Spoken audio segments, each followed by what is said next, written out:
Sitaki kuniambia kwamba na nyinyi bi mkubwa napenda kukata viuno.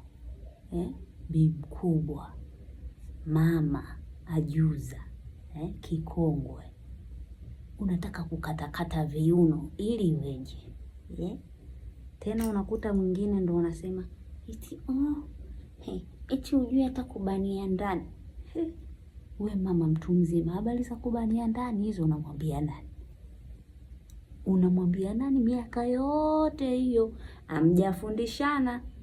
Mnaanza sasa hivi kubania ndani. Kweli kazi ipi?